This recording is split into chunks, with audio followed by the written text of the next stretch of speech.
breaking news. Yo, this video here, I found this video, so I don't need nobody in the comments about clickbait.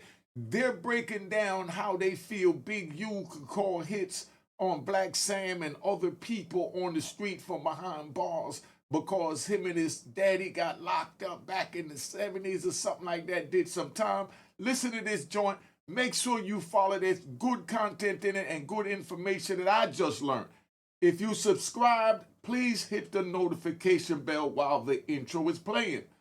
Please hit the notification bell while the intro is playing. If you're not subscribed, subscribe, hit the notification bell, and subscribe to my daughter's channel, Juanita Mecca Audio. She tells about what it was like growing up for 26 years without her father from she was 7 till she was 34. You don't want to miss it. Let's keep it moving. All right.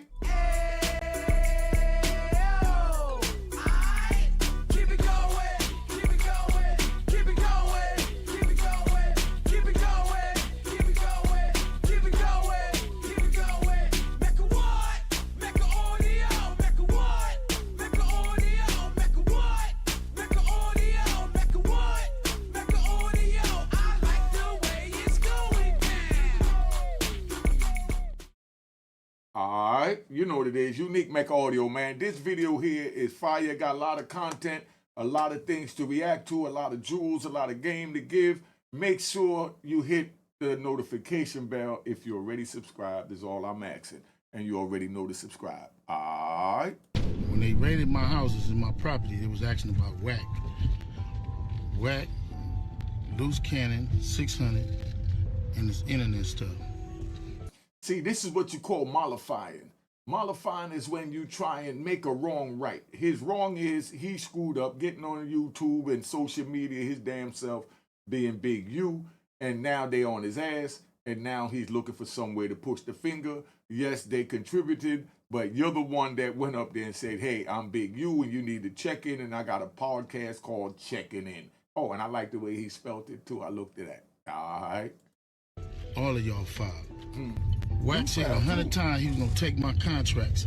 He working with the FBI. I will say, some of what you may have done may have helped with the timing, right? See, he's trying to tell Wack that, yo, what you did was put your man on the run. You know what I mean? This is what academics tell me. I like academics too, right?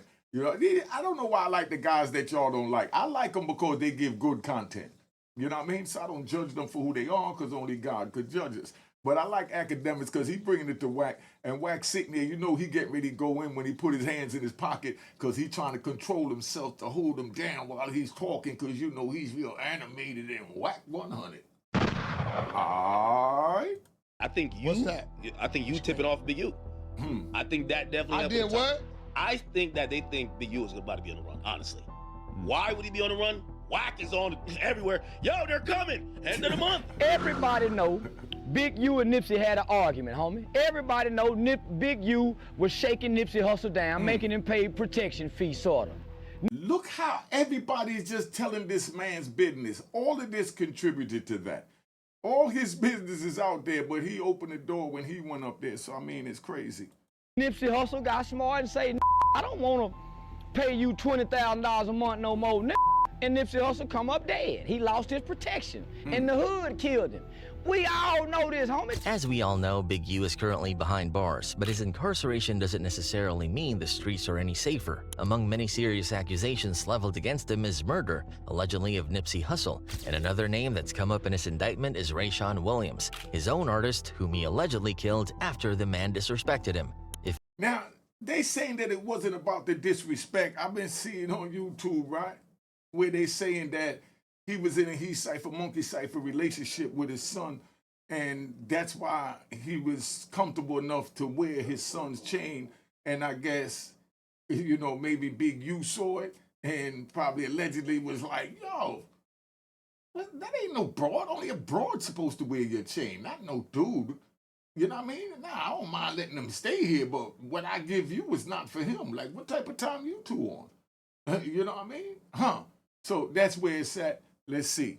If Big U is capable of that, it raises the question, what could he do to the people who's been exposing him or speaking out? The very actions that may have contributed to his imprisonment. There's also Now they're gonna talk about what you could do from behind bars in order to show that the prosecution is not gonna let him out on bail because he got too much influence and things like that.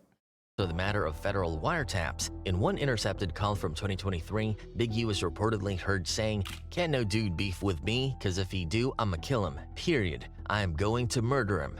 That chilling statement only Like you said, that's a statement. They making it like he said it towards somebody, like if I'm beefing with XYZ, I'm gonna kill him. That's not what happened. We're like, where they at with this, for real?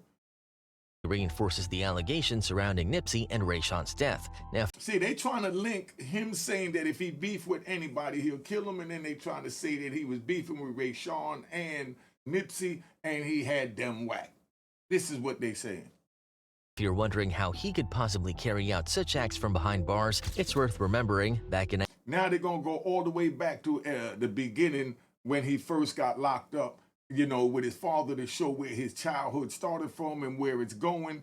So, you know, that's where he at. Let's finish playing this. 1991, Big U and his father were arrested in a drug sting, and Big U ended up with a 23-year sentence. Yet even while incarcerated, he was reportedly still running the drug trade within the prison system, something he himself admitted in an interview on The Breakfast Club. I basically took over the whole little drug trade on the yard. You see, and they making that like that's a big thing. 95% of the dudes in there have dealt with drugs in one form or fashion while they was in prison. But they making it like, you know, he's this big kingpin, and he's stamping it by saying that he took over the yard because he got money. You see how they could use these things against you like that when you get caught up in something? That's why when you get out, you got to stay out. Get out and stay out. Don't get out and have a foot in and still trying to show that you can make people check in and you get millions from the state, you know, to run this organization for the boys in the football team. Come on, dog. All the way out, y'all. Because I had money. Today, Big U remains the top boss of the Rollin' 60s, meaning he likely still holds the power and reach to make things happen on the outside, including eliminating threats. So that's why they're saying they shouldn't let him out of prison on bail. Pay attention to where they're going with this. So, who's allegedly on Big U's radar right now? First up is Black Sam. Black Sam is Nipsey's brother, and if there's one thing he's been doing, it's speaking up against Big U and his crew. We all know Eric Holder was convicted for Nipsey's murder, but the streets, and especially Black Sam, know that the hit came from someone higher up. One thing Black Sam said during an interview with Big Boy TV was how there was big politics involved with certain people. But there was a lot of big politics getting into it with certain people. He even mentioned Nipsey and brought DJ Khaled to the hood, which turned into a major issue. Nipsey had linked up with DJ Khaled and John Legend for the song Higher and planned to shoot the music video in the 60s. But as the story goes, as soon as Big U heard about it, things took a turn. Allegedly, he sent a gang of Rollin' 60s members to press Nipsey about it, but Nipsey, being who he was, stood his ground. You know, Hustle had DJ Khaled in the hood, and Hustle frontline that, and you know, we felt like certain people didn't like that. Black Sam didn't mention Big U by name, but everyone knew exactly who he was talking about. Big U always had a problem with artists coming into the hood without checking in, and Nipsey wasn't trying to play that game. But still, though, right? Did you just see that dude is sitting here tapping a stack of money? You understand? Can we get this back? He tapping a stack of money, you know, right here. I gotta show but this everyone again. knew exactly who he We're was gonna talking freeze about. this. Big They U gotta always talk had a about problem with artists coming into the hood Look at this. without checking in. Look at this. He's sitting there with all that money. He tapping the money. You coming in a man's hood, and everybody's hungry, and you coming in loaded like that, flashing like that on Instagram like that, jewels like that. I mean, not wishing bad on nobody, but you got to know that the wolves are out there, man. So I'm telling y'all, if that's what y'all doing, you need to stop it. You see what happened with, you know, Sauce Walker and them over there, and Say So, you know. Come on, dog. You can't floss, you know, on hungry wolves. Because even though they love you, they still got to eat. So don't force them to have to eat you. Come on, let's get it back. and Nipsey wasn't trying to play that game. Nipsey always had a bigger vision. He wanted to unite the community, bring Bloods and Crips together, and work towards something bigger than gang politics. That's why he worked with YG, an active Blood, to show that unity was possible. But that went against Big U's vision, and it made Nipsey a target. YG can come to our hood. He's a Blood. He's from Pyro. He can come to the 60s. I can go over there. I've been over there with my jewelry on it, my being myself, and they, you know, they respect it. They love it. I was unheard of. You couldn't do that. You know, so it's different right now.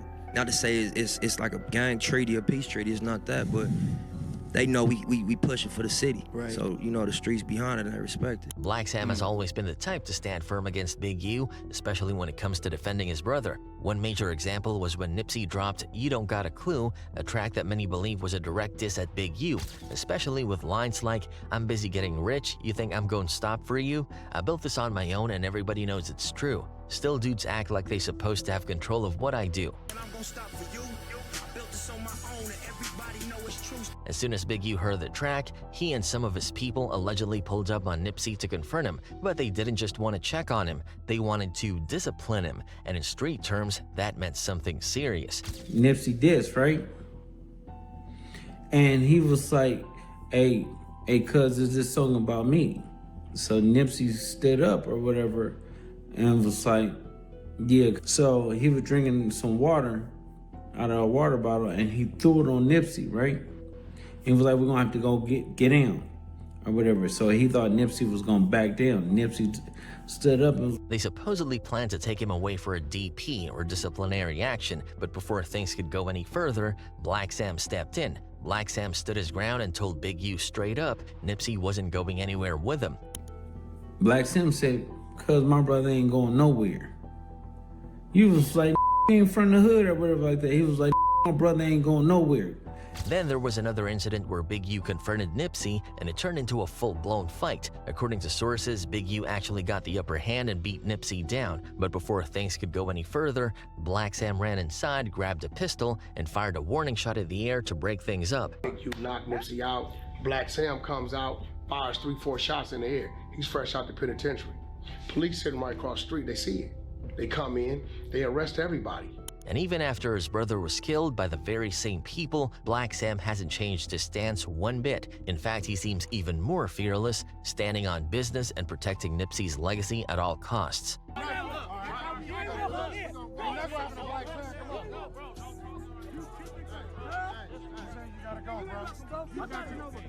Whack 100. Next is Whack 100. Whack and Big U used to be real close, but their relationship eventually fell apart, and ever since then, Whack 100 hasn't held back on speaking about Big U. In fact, before Big U turned himself in, one of the people he pointed fingers at was Whack 100, along with Luce Cannon and 600. In a video Big U posted, he said, I just want to say this, when they raided my house and my property, they was asking about Whack. Whack, Luce Cannon, 600, and this internet stuff. All of y'all foul. When they raided my houses and my property, they was asking about Whack. Whack, Luce Cannon, 600, and this internet stuff. All of y'all foul.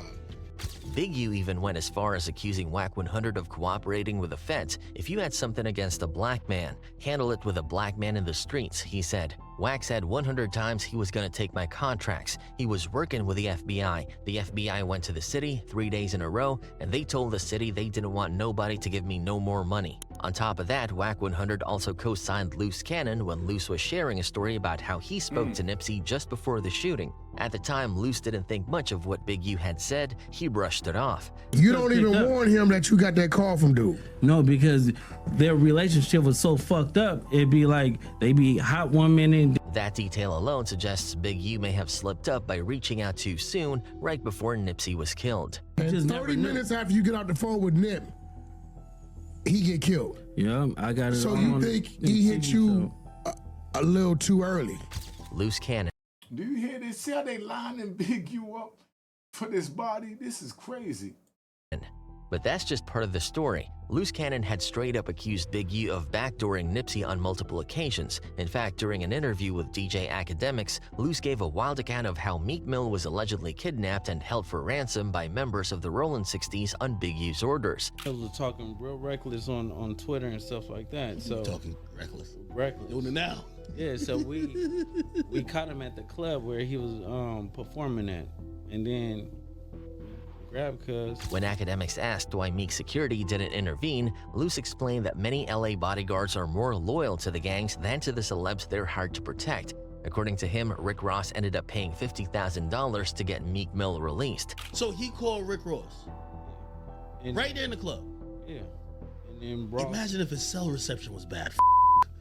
That incident supposedly played a role in Meek and Nipsey getting closer. They started using the same PR, and Meek began reaching out to Nipsey, but it also deepened the rift between Nipsey and Big U. Luce Cannon is also one of the people caught up in the Big U RICO case. Charleston White. Next up is Charleston White. Known for speaking his mind, Charleston has outright said Big U was the one behind Nipsey's death. According to him, Nipsey refused to keep paying Big U for so-called protection, and that didn't sit well. One theory Charleston pushed is that Nipsey was killed because he stopped playing the extortion game. Everybody know Big U and Nipsey had an argument, homie. Everybody know Big U was shaking Nipsey Hussle down, making him pay protection fee, sorta. Nipsey Hussle got smart and say, I don't wanna pay you $20,000 a month no more. Another angle is that Nipsey simply got too big. Even though Big U was a powerhouse in the streets, Nipsey's rise meant all the attention shifted away from Big U, and in gang culture, nobody's allowed to be bigger than the gang, so they had to get rid of him. Man, Big U wasn't till Nipsey Hussle died. Let me just say that, homie. Wasn't nobody screaming Big U till he had to get the little homie out the way. It was Nip, Nip, Nip. It wasn't you. Big U ain't shit in the hood when Nip come through the hood. The little homies ain't looking at Big U, they looking at Nip, cuz. Yeah, Nip was getting bigger than the set, cuz. And don't nobody get bigger than the set is what I was told. So they killed that nigga. These are just few of the people who might be on Big U's radar for speaking out, but then there are those who the streets believe Big U already handled, people who crossed him and ended up dead shortly after. Fats. First up is Stephen Giles Fats Donaldson, Nipsey's childhood best friend. He was killed in a drive-by shooting in 2017, and rumor has it Big U was behind it. Apparently, Fats put hands on Big U after Big U was pressing Nip, and Fats stood up for his friend. Just a week later, Fats was gone. Rayshawn Williams. Then there's Rayshawn Williams. Back in 2021, Big U started a record label called Unique Music and signed up-and-coming rappers from the West Coast. One of them was Rayshawn Williams, but somewhere along the line, things got messy. Mr. Henley engaged in a murder of a musician signed to his label in 2021 and dumped the victim's body. It's not exactly clear what sparked the tension between them, but what we do know is that Rayshawn ended up dropping a diss track aimed at Big U, and that may have cost him his life. They do say that part of the investigation involves the murder of another young rapper back in Las Vegas, that he had written something in a song supposedly talking bad about Big U, and that is why he ended up getting murdered. In the song, Rayshawn called Big U a bro that made some money, basically downplaying his power, and then took it a step further by saying, "This song can get me killed for thinking ish funny." Even crazier, he rapped about getting shot in the face with a .38 revolver that would leave no trace. Referring to Big U as bro that makes some money, and that unnamed rapper may get shot in the face for thinking that his use of the studio and representation by Unique Music is funny. 5 days after dropping the track, Las Vegas police found his body in a ditch. He had been shot in the face with a revolver, and the cops think Big U is the one who pulled the trigger. But the track was eerie given what happened next. Just days later, the rapper was shot in the face. And here's where it gets even darker. Big U had known Rayshawn when he was a kid. He was actually his football coach back in the day, but that history didn't stop him from allegedly setting him up. According to some documents, Big U's label, Unique Music, flew Rayshawn from California to Las Vegas in January 2021. They put him in an Airbnb, and he was supposed to spend the week recording new music at the studio. But when Rayshawn missed one of the sessions, Big U and his right-hand man, Sylvester Robinson, drove out to Vegas to check on him. When they pulled up to the Airbnb, they asked Rayshawn why he didn't go to the studio, and he told him he didn't have a ride. The next day, Rayshawn, Big U, and Sylvester Robinson finally made it to the studio together. No one knows exactly what went down inside, but what we do know is that a few hours later, Rayshawn was dead. On January 24th of 2021, Big U arrived to a studio and RW was there, recording until around midnight. A little after 12:30 a.m., Big U left the studio and his phone stopped reporting his location. Surveillance footage caught him going back to the Airbnb at around 1 a.m. He was seen getting out of the car, grabbing his suitcase, and then hopping back in. He was supposed to stay in Vegas for another day, but Big U allegedly had other plans. According to investigators, Big U drove him out to the desert, shot him in the face, and then went right back to the studio like nothing happened.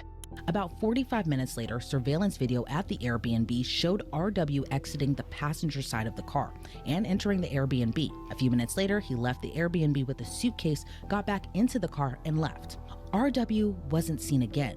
He wasn't even supposed to leave Vegas until the next day, but he never returned to the Airbnb. Instead, his body was found on the side of the road near Interstate 15. A witness later told cops that Big U showed back up at the studio at around 3 a.m., looking drenched in either sweat or water. When they asked him what happened, he told them he had just come back from the gym, but a few hours later, cops found Rayshawn's body dumped in a ditch, and Big U didn't stop there. According to the indictment, he tried to cover his tracks. He allegedly took recording equipment out of the studio after the murder and told someone to get rid of the surveillance footage from that night. Investigators also believe there was some kind of fight at the studio before Rayshawn got killed, which is why Big U wanted the video gone.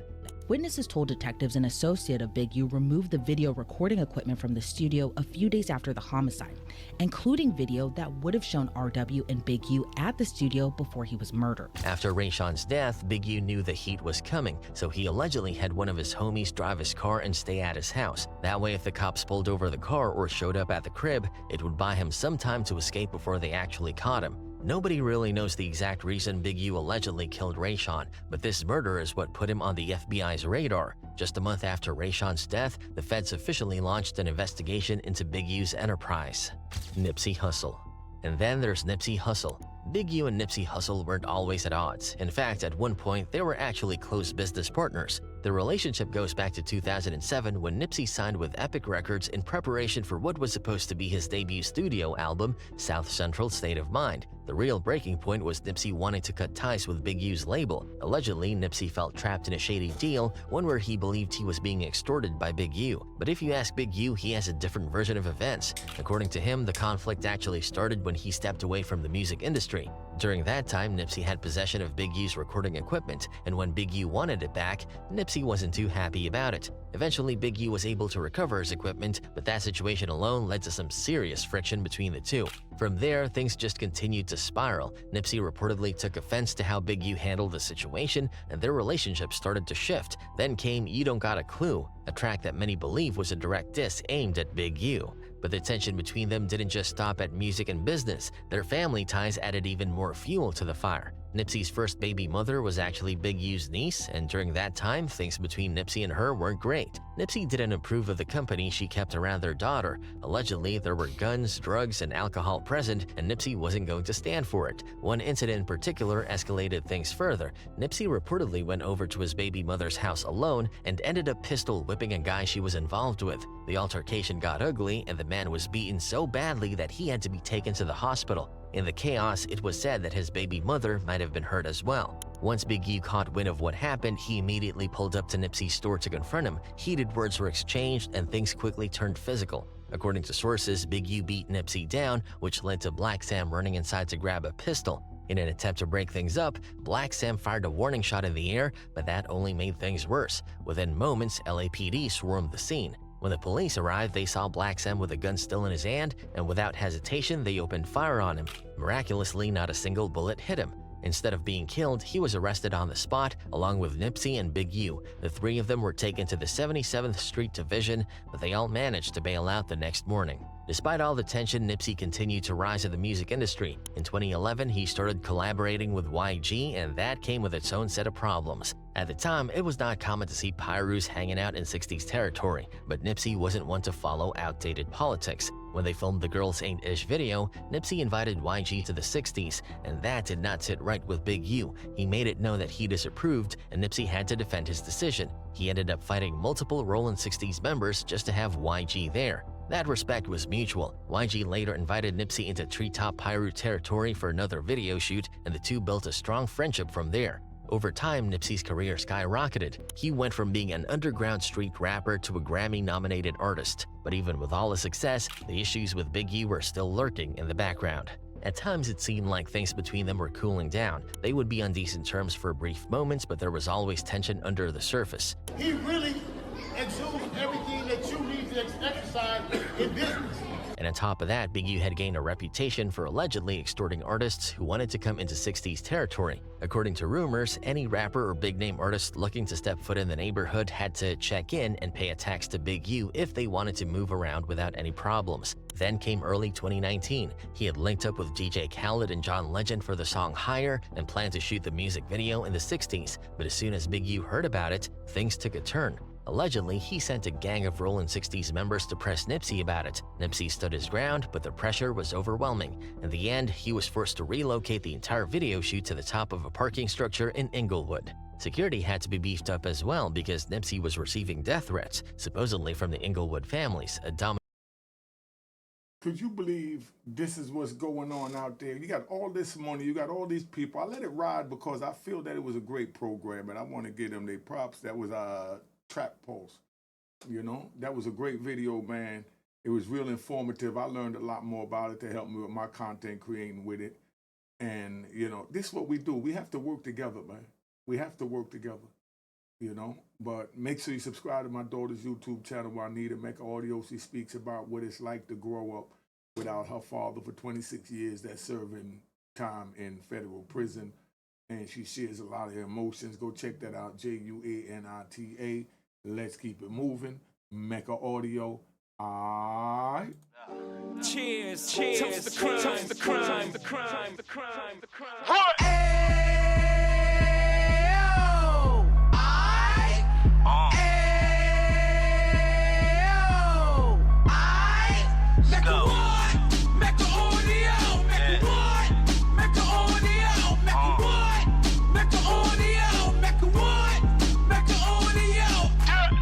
Fresh out the can of 26, he back on the strip, getting back in the mix. What he mentions a gift. You stand up 10 toes down, and I suggest you pay attention to this. Real. Take a little gully posse and put it in Harlem. He cut from the bottom, came up from the bottom. Drop the book, you should go and get it. An Instagram page and a YouTube, you could go and visit. Then you could consider yourself LinkedIn. Sit front row and get Jews from a kingpin. How he went through it, so you ain't gotta go do it. To not pay attention would be stupid. Talking about a man that probably put your grandfather on. Probably the reason that him and your grams got along. A man that generated millions on the block, did his time, never squilling to the cops, Mecca Audio.